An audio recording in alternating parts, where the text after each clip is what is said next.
Inizia oggi il campionato del mondo di rugby in Nuova Zelanda, ma anche dall'altra parte del mondo. A 34 ore di volo di distanza, come sempre, sono molti giocatori azzurri che arrivano dal Veneto. Ben 9 quelli di origine di Padova, Treviso e Venezia, 12 quelli che abitualmente vestono la maglia della franchigia Benetton. Un mondiale che vede l'Italia puntare, sarebbe la prima volta a raggiungere i quarti di finale. Il debutto a ore impossibili per via dei fusi orari, domenica mattina alle 5:30 contro l'Australia, una delle favorite per la vittoria finale. Arriviamo a questo appuntamento sicuramente pronti. Sappiamo che comunque è una sfida difficile perché loro hanno vinto il Tri Nation, sono forse la squadra adesso più in forma al mondo e hanno dei giocatori in grado di fare la differenza in qualsiasi momento.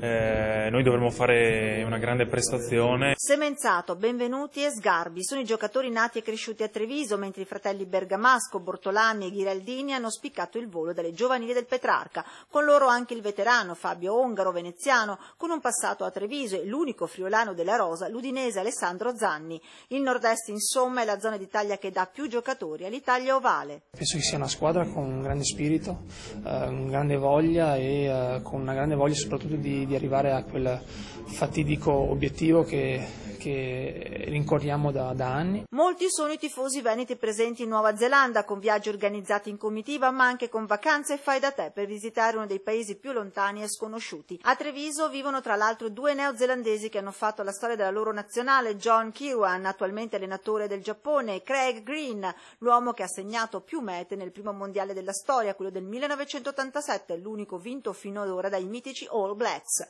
La base degli azzurri si trova a Nelson, nell'isola del Sud, dove vivono centinaia di italiani emigrati lì negli anni 70, in un paese dove su meno di 4 milioni di abitanti uno ogni 30 anziani, neonati inclusi, giocano a rugby.